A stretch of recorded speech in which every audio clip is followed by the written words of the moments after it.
Cinema చిన్న చితక మనుషుల దగ్గర నుంచి పెద్దవాళ్ళ దాకా చూస్తారు. కొంతమంది టైం పాస్ కోసం చూస్తారు, ఇంకొంతమంది లెర్నింగ్ కోసం చూస్తారు. వారమంతా పనిచేసి ఫ్యామిలీతో ఒక సినిమా చూసి ఎంజాయ్ చేస్తారు చాలా మంది.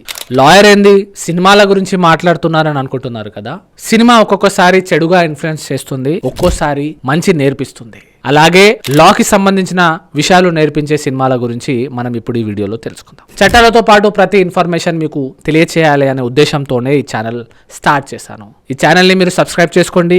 లీగల్ ఇన్ఫర్మేషన్ ఇంకా మీ ముందుకు తీసుకొస్తూనే ఉంటాను. చేశారు కదా, రైట్, చలో వీడియోలోకి వెళ్దాం. ముందుగా అభిలాష అనే మూవీ. చిరంజీవి గారు నటించిన ఈ మూవీ సెక్షన్ 302 అంటే మర్డర్ కేసు మీద నడుస్తుంది. అనుకోని సంఘటనల వల్ల చేసిన తప్పు ద్వారా ఉరిశిక్ష పడే అవకాశం ఉంది. ఈ శిక్ష రద్దు చేయడానికి చేసే పోరాటమే ఈ సినిమా కథ. సెక్షన్ 302 గురించి పూర్తి వివరాలు ఈ మూవీలో మనం చూడవచ్చు. అలాగే నాంది మూవీ. అల్లరి నరేష్ ఈ సినిమాలో హీరోగా నటించారు. ఒక తప్పుడు కేసు మనిషి జీవితాన్ని ఎంత దారుణంగా దెబ్బతీస్తుందో, మన మీద తప్పుడు కేసు పెట్టిన వ్యక్తి మీద మనం ఎలా లీగల్ గా ఫైట్ చేయాలో, ఎలా లీగల్ గా డిఫెండ్ చేయాలో ఈ మూవీ మనకి చూపిస్తుంది. ఈ మూవీ సెక్షన్ 211 గురించి డిస్కస్ చేశారు. అంటే మనకు ఎవరైనా తప్పుడు కేసులో ఇరికిస్తే ఎలాంటి శిక్ష పడుతుందో, కేసుల్లో ఇరికించిన వారికి కూడా అదే శిక్ష పడేలా ఎలా చేయాలో చూపిస్తారు. సెక్షన్ 211 గురించి ఈ మూవీలో చాలా బాగా ఎక్స్ప్లెయిన్ చేశారు. దీన్ని మీరు చూడవచ్చు. అలాగే ఈ మధ్య వచ్చిన కోర్టు మూవీని పోక్సో యాక్ట్ గురించి చాలా బాగా డిస్కస్ చేశారు. అసలు పోక్సో అంటే ఏంటి,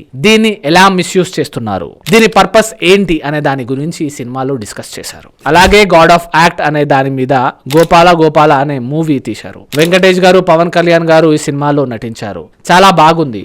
లా పాయింట్స్ తో పాటు దైవ భక్తిని కూడా ఈ సినిమాలో చాలా సెన్సిటివ్ గా చూపించారు దర్శకులు.